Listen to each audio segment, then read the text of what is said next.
Hi, first graders. This is Miss Crow. I'm a reading teacher at Chimborazo Elementary School, and I'm so excited to be back learning with you guys this week. I've watched all the videos that you've seen over the past few weeks, and you guys have learned so much and worked so hard. Do you remember two of the rules that you learned last week? Yes, you learned two different R-controlled vowels. You learned AR. AR says R. Can you repeat that rule? Nice job. AR says R. We call it an R-controlled vowel because the R sits next to the vowel and tells it what to say.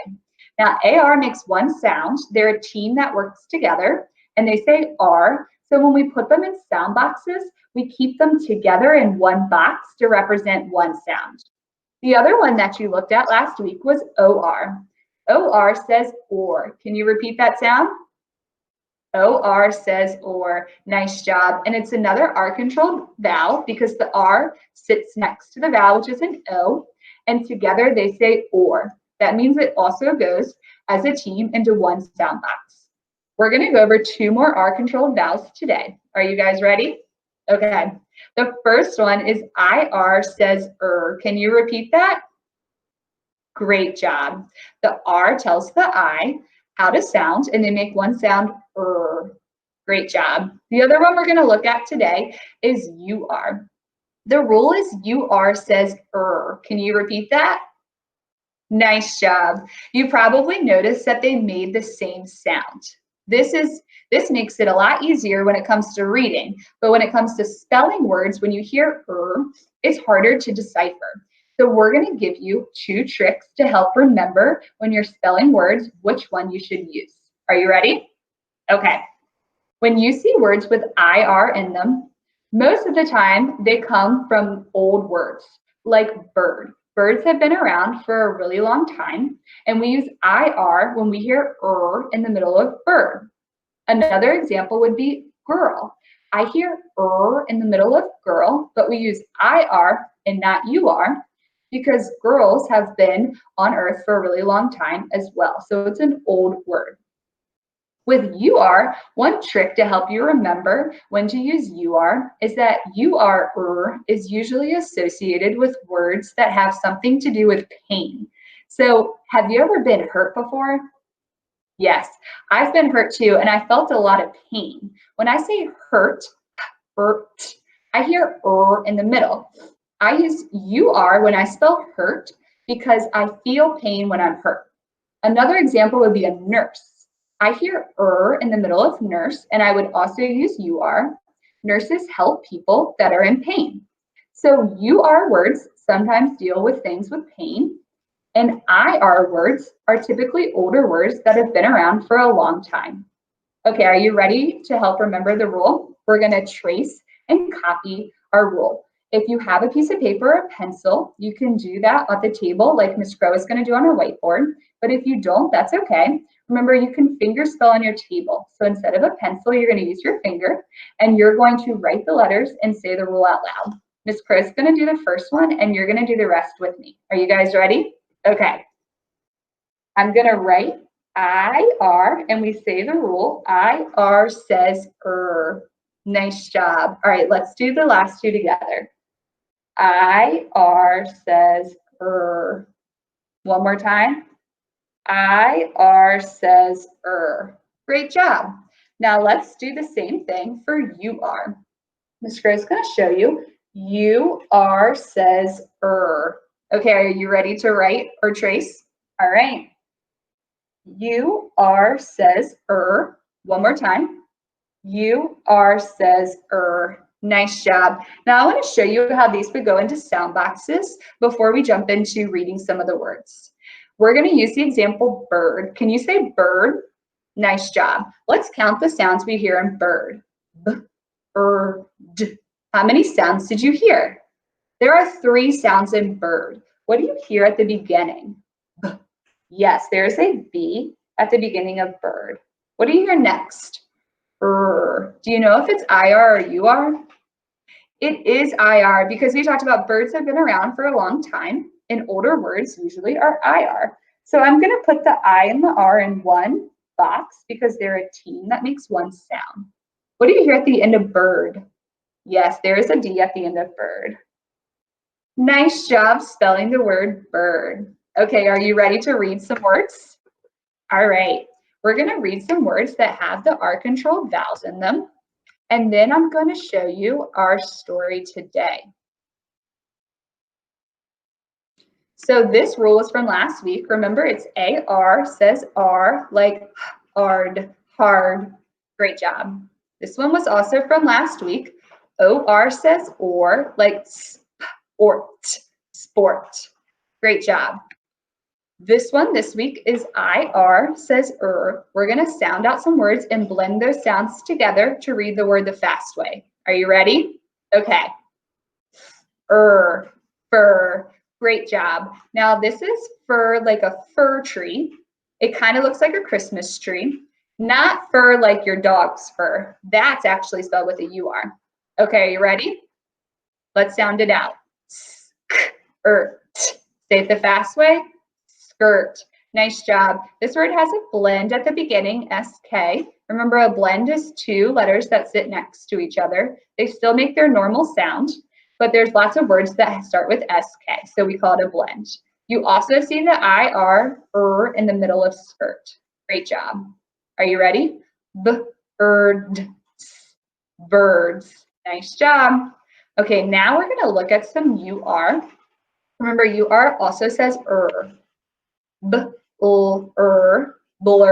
Great job. Turns. Nice job. Last one. Burst. Great job. And you see the blend at the end of burst as well. Okay, are you ready to see our story? All right. Our title is FirTreeCircus. And you can see that even in the title, we have IR twice. The first word says fir, and this is a fir tree in the picture. Remember, it kind of looks like a Christmas tree, but they actually grow in the forest before they're cut down. And this title is FirTreeCircus. There's in circus. The C at the beginning of circus is soft because the I follows it. And I think you guys just learned that rule by learning about Cindy. Okay, in the title FirTreeCircus, on the cover of the page, we see some animals dressed up. I'm thinking they're probably putting on a circus, but I can't wait for you guys to read this story because it's about a girl that falls asleep under a fir tree and some silly things start happening while she's sleeping. Before we start reading, I just want to show you two vocabulary words that may be new to you that you're going to see in the story. The first one is tranquil. Tranquil means to be calm. And if I were going to use this in a sentence, I could say the field was tranquil and peaceful. You can see in the picture, it's a field and it looks nice and calm or tranquil because there's not a lot going on in the picture and it looks like a peaceful place to be. The next word I wanted to show you was tendril. Can you say tendril? Yes, nice job. That's a tricky one. A tendril is a slender or skinny winding stem. You can see in the picture where it's curling around, that's the winding stem, that's the tendril. So tendrils are parts of plants and they come off the plant and they wind around other plants to join together, or they may go up a wooden stick. Somebody like a gardener may put a wooden stick in a pot and then the plant and its tendrils would grow up the stick so the plant goes in the right direction. A sentence I could use would be, the plant's tendrils curled up the stick. Okay, we are almost ready to start reading our book. So when we read our story today, I want you to be listening for our R-controlled vowels, IR, or UR. And I also want you to be practicing visualizing. Good readers visualize to help themselves remember the story.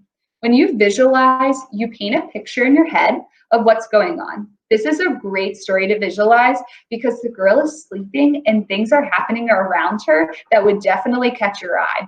I'm going to see if you can visualize the different circus acts that are going on while she's sleeping under the fir tree.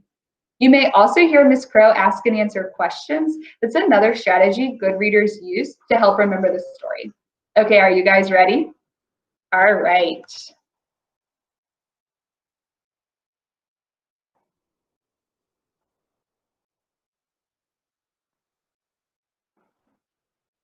Here's our title, Fir Tree Circus. Chapter 1. In a hidden spot in the forest stands a big fir tree. This hidden spot is tranquil and still, but for the stir of the wind as it swirls in the tree's branches. There's our word, tranquil. The bottom branches of the fir tree hang in an emerald, which is a color, skirt that rests over the moss bed under the tree. It is as if the branches have formed a fantastic hidden tent. If a girl happened past a spot, she might stop to sit on the moss and rest her back on the firm trunk of the tree. Moss is usually green and it's really soft plant that you can sit on and be comfortable. And if the wind did not lull her to curl up and have a nap, she just might witness what happens under the fir tree at dusk. Dusk is when the sun goes down. So the girl is falling asleep. Can you predict what might happen next? I think we might see a circus.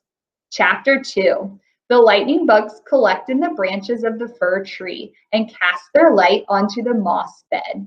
Here you can see the light. What is that coming from? The lightning bugs. Good job. And birds lift up tendrils from plants and use them to construct nets and swings. So they're using the really thin curling tendril to connect nets and swings. I think they're getting seats ready for the circus. Then the strong ants enter. They bring in rock after rock until they have enough rocks to construct a big circle in the dirt. The forest animals gather to sit on logs and on the moss bed.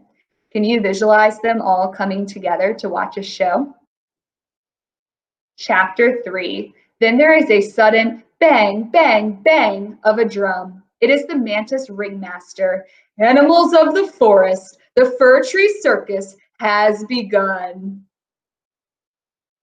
A blur of squirrels burst into the tent, jumping and twirling and spinning. So they're putting on a circus act for the other animals while the girl is still sleeping this whole time.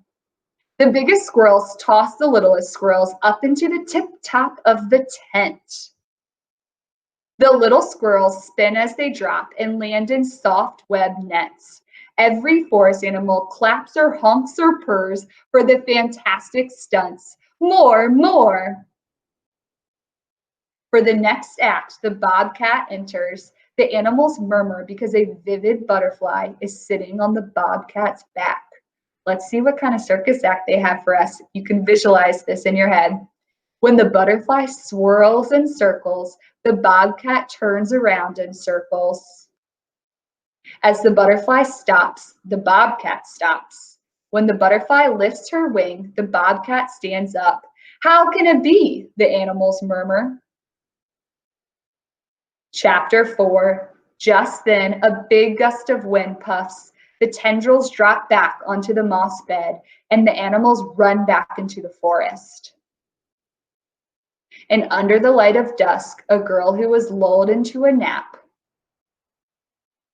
might wonder what had been happening as she was sleeping. So did she see the circus act? No, she was sleeping. She missed the whole thing, but we got to see it and visualize what was happening. When she spots a circle of rocks in the dirt. So all that was left were the circle of rocks that the ants built to start the circus. I loved that story. I hope you had fun visualizing what was happening in the story. Now we're going to look at some packet worksheets that you can do after you read this story. Remember, there's a lot of different activities, but Mr. Crow is going to show you 3 that you could do right after this. And if you want to do more, you can go ahead and do the rest in the packet. Are you ready to see the activities? Okay. The first one we're going to look at is a sort. So on day 1, the first activity is a word sort. It says sort the words by their R-controlled vowel sounds. Does the vowel sound like the vowel sounds in car, fork, or bird? Our words are hard, form, curl, fur, part, purr, stir, court, burn, farm, dirt, tart, squirrel, bark, girl, and storm. You can see that there's 3 different columns. Car, which has R, A-R in it. Fork, which has O-R, or. And bird, which has IR. We also know that IR and UR make the same sound, so you can also put your UR and IR words together under bird. Ms. Crow's going to show you how I set this one up on my paper in just a minute. Okay, another activity that you can do today is the sound boxes. Now, in this one, as an example, they did separate the I and R, but we know that it makes one sound, so we're going to put them together in one box as a team. Ms. Crow is going to show you sound boxes in just a minute. But remember, this one gives you 5 boxes, but you're not always going to have 5 sounds. So sometimes you might have some blank boxes at the end. The last one I'm going to show you today is retelling part of the story. This is under day 2.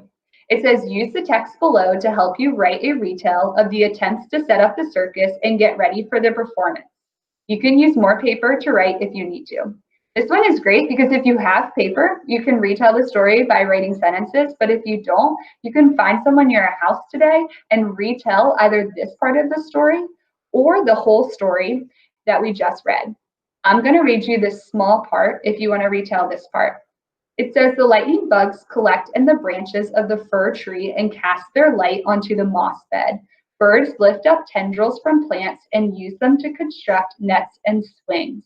Then the strong ants enter. They bring in rock after rock until they have enough rocks to construct a big circle in the dirt. The forest animals gather to sit on logs and on the moss bed. So they use words like first, next, then, after that, and finally, to retell this part of the story. You can use those words when you retell to someone at home, or you could use beginning, middle, and end.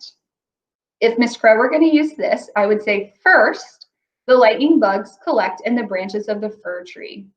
Next, they cast their light onto the moss bed. Then birds lift up tendrils from plants and use them to construct nets and swings. I want you to practice using those transition words later on when you retell. Remember, you can write or you can tell someone in your house. Okay, now I'm going to show you some examples of how I would do this on a piece of paper. So the first one was the sort. Instead of writing the whole word, Miss Crow just wrote AR for R, OR for or, and URIR for So if I have the word hard, say hard. Nice job. Let's tap out the sounds and decide what we hear and what column we would go under. Are you ready? Hard, hard. What did you hear in the middle? Yes, I heard R in the middle, which is going to be AR. So I would write the word hard under the AR column. Nice job. The next word is form. Can you say form? Great job. Let's count out the sounds. Form, form. There's 3 sounds, and in the middle we hear or. Great job. And that one is going to be OR, says or. So I would write the word form under the column that uses OR. The last one I'm going to show you is curl. Can you say curl? Great job. Let's tap it out. Curl, curl. Great job. In the middle, I hear so we're under UR or IR. And curl actually uses a UR. Sometimes if you feel really sick, you curl up into a ball and you might be feeling pain. So curl actually does come from a word associated with pain, which is UR. So I'm going to spell curl, C-U-R-L. There's more words on your worksheet packet that you can use if you want to start sorting them out on a column on a piece of paper as well. The last activity I wanted to show you was sound boxes. There are IR sound boxes, and then a few days later, there's UR. So we're going to practice both. I gave you 5 boxes. The first one I want to practice is firm. Can you say firm? Nice job. Let's count the sounds to see how many boxes we need. Firm, firm. We need 3 boxes. What do you hear at the beginning of firm? Yes, there's a F and the beginning. That's a voiceless sound. We're just pressing air out of our mouth. What do you hear next? Yes, and it's going to be an IR. Remember, they go in one box together because they're a team, and it's an older word, so we use IR. There is an M on the end. Nice job. Now, we use 3 sound boxes, but I had 5, so I'm just going to cross out the rest. There's firm. Our next one is girl. Can you say girl? Nice job. Let's count our sounds. G, girl. There are 3 sounds in girl. What do you hear at the beginning? G. Yes, that sound comes from your throat. G. It's a G. Nice job. So I'm going to write a G in the first box. Yes, and do you know if it's IR or UR? It is IR. It's an older word. It's been around for a long time. So we put that together. Girl. There is an L on the end, and we don't use these. Nice job. You just spelled girl. The last one we're going to spell is hurt. Can you say hurt? Great job. Let's tap it out. Hurt. Hurt. What's the first sound? Great job. It's an H, and it's voiceless. We're just pushing air out of our mouth. It's UR because it's a word that sounds like or is associated with pain. So I'm going to put UR together in a box. There is a T at the end. T is also voiceless. We're just pressing air out of our mouth. Nice job with the sound boxes. Okay, I think you guys are ready to reread the story and try some of these activities on your own. Remember, if you don't have paper and pencil at home, I just want you to retell the story to somebody in your house using beginning, middle, and end, or first, next, then, finally. And you can also practice sounding some words out and spelling them in sound boxes or sorting them by their R-controlled vowel. I had so much fun learning with you guys today, and I can't wait till tomorrow. See you guys later.